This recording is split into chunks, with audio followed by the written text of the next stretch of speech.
All right, if you did not know, you better ask somebody, you better ask somebody, you better ask somebody. We are here at EMCON 2018. Oh my God! Woo-hoo. So, if you didn't know who I am the Peace Man, the craziness, the bananas. What they call me? Supreme Lord of the Rumpus. What? DP don't have nothing on my chimichangas, baby. So, if you didn't know who I am, that's who I am. And guess what? We are here with the Bitten Apple. I'm saying, check out that YouTube, Google it. Grandma, I'm talking to you, Grandma. My name is the Peace Man, and if you didn't know, I'm talking like a wrestler. That's right, brother. The vitamins, the training, I'm keep going. And guess what? I have issues because coffee is working right now. So anyway, if you didn't know, we are here with the whoop. Forget this. I like this one better. This is the Gata Negra, and if you don't know what Kawaii Hop is, you better look her up, because her albums are so fabulous. So, Gata, you're having a good time right now? Yes, I'm having a fabulous time at EMCON 2017. So, if you didn't know, you better ask somebody. You better check it out. This is Big Apple TV. So, and we're out. Hey guys, this is CADMA here from Bitten Apple TV in conjunction with the Game from the Radio. Now we are here at EMCON, and I'm standing next to Thom, who just learned about my name CADMA, and has now introduced me to CADMA. So I have so much research to do right now. But I understand that you work with video games, and particularly RPGs. I wanna know more about this. FASA is one of the oldest role-playing game companies. Before RPG was associated with video games, it was all tabletop. And FASA was around the time TSR, before TSR became part of Wizards. FASA did the original Star Trek role-playing game. They did BattleTech, they did Shadowrun, and now they're working on something called 1879, which is Victorian England faced with some unusual magic changes. It's a little bit like, what if Alice in Wonderland happened to the whole country at once? Dear God, that sounds terrifying, and yet really fun and rewarding. It's a difficult universe to imagine yourself in. What would you do if your partner was turning into a monster while you were both still trying to work? How would you go about the rest of your work day and deal with that? Okay, Ralph, just so you know, I would probably try to get like a leash of some sort immediately. Maybe tie you up somewhere and then see if I can find an orb that'll just kind of get you to calm down. And from my perspective, the idea of that transformation is, what's the definition of monster? From his perspective, hypothetically, are you the monster? How do you continue to work together? It's better than Bright because it has writers. Oh, that's where it gets really, really fun. Because I played the Star Trek one once before. I did D&D, and I didn't get a chance to try out anything else because when you do role-playing games, like, the world does not exist. You people need to understand, if you guys don't play these games and you get involved, it's like a whole other different universe. You forget like what time it is, what day, what month. Perhaps maybe you've lost your family. Like, a lot happens when you play these games, and it gets very, very much in depth. So the fact that this is with writers. One of the things about role-playing games, for those who are unfamiliar, and I don't mean the video game base, I mean the tabletop. I forgot to classify that. Yes, there are different ones besides Final Fantasy and Fable. We have things where people do it in person or through FaceTime. I hear FaceTime also. Right. But there are two things that role-playing games can teach you, apart from the rules, apart from the world. They can tell you more, offer you more what to explore to find out who you are, and give you examples of things that will definitively tell you who you're not. So you can learn about yourself by playing a game with people you already know.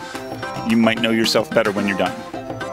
The other thing, just to add on to that, is the fact that it's really good for those who are either want to get into acting. If you're shy, you break out of your shell. You learn a little bit more about being creative. You learn social skills. Like, there's a lot of fantastic benefits just from playing these role-playing games outside of, obviously, like the video game ones. So yeah, kudos for that. So you mentioned that I just introduced you to Cadmus. Cadmus was the first king of Greek Thebes, not Egyptian Thebes. And he was Phoenician. He introduced the concept of the alphabet. He lived. You're welcome, guys. He lived for at least 5 generations before turning into a dragon. I'm sorry, I love dragons. That is. You said you had a lot of homework. It's not necessarily a happy story, but it is an interesting story, and it might have something to do with your name.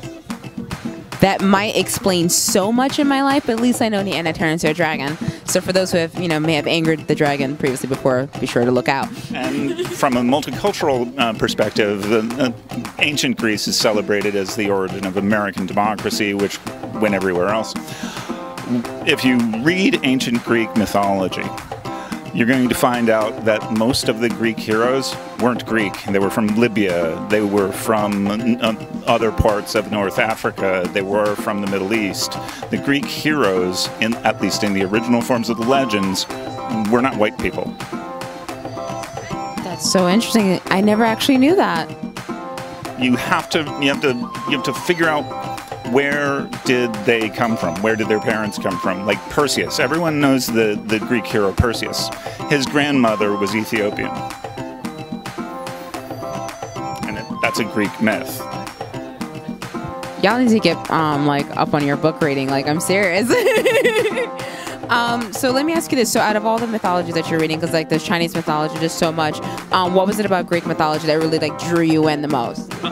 I was first introduced to any mythology in 2nd grade. It was Greek mythology, and I thought, okay, well, I did not know that there were other religions than the one that was down at the church down the street. And at 2nd grade, in 2nd grade, for my teacher then to introduce it as this used to be a religion. And look at me, I'm 53 years old. That means 2nd grade was quite a long time ago. So that was a little forward. That was a little progressive, even before progressive was the term we used for that. So that Greek mythology isn't the only one I'm interested in. I'm 25% Asian. It's a fact you don't know until I tell you. So I'm interested in all of the world's mythologies, religions, and how if you approach them from a perspective that humans have created these things and drawn strength from them for their lives, for their communities, rather than that's what they worship over there, then it becomes a much more comprehensive sociology rather than something that can trigger more factionalism. We don't need any more of that. So what I want to ask you is that when you're working on these tabletop RPG games, do you use a lot of the research that you've done? Do you pick out, something from the Greek mythology, whether it's from Chinese mythology? Do you pick out the things that you've researched to sort of go, I think we should add this here? Yes. I mentioned that I'm 25% Asian. That part of Asia is Indonesia. I was talking with the line editor of the game that we're working on, Andrew Ragland. His timeline includes something that happened in Indonesia in the 1870s, the eruption of Krakatoa. That happened 53 miles from where my great-grandfather was born. So he probably lived through it or the immediate aftermath. So I told Andrew this, and he said, is there a dragon connected with that in any sense? I said, yes, and here's the name. So not just the research, not just the religions, but also my own personal family's background. I like to tell people that it's fairly easy to know when someone has some degree of African American heritage. Unless I take my glasses off or tell you, you assume I'm a white guy. I'm actually an off-white guy. And so all of it goes into the story. Who I am, what I know, and what I think might be interesting and fun to share. Sure, you're not the only one. My family just makes it family reunions get really, really interesting. If you put us next to each other, you can tell we're kind of related, but then you're like, but how? I can see the favoritism, but what happened? You're like, one of us took after the other one. I don't know. Just trust me, I get it. I think that's absolutely amazing, and that's really, oh my God, your great grandfather would be so proud. He'd be like, I'm in a game. I really do love what it is that you're doing. Are there any other games that we can like look forward to that are going to be coming out soon? Soon, not so much. 1879 is already out, the adventure that I'm working on right now, and it's from FASA, F-A-S-A. The adventure I'm working on, I want to say that I'm 2/3 done, about to enter the home stretch, so that as soon as that hits the production calendar, look at the FASA website.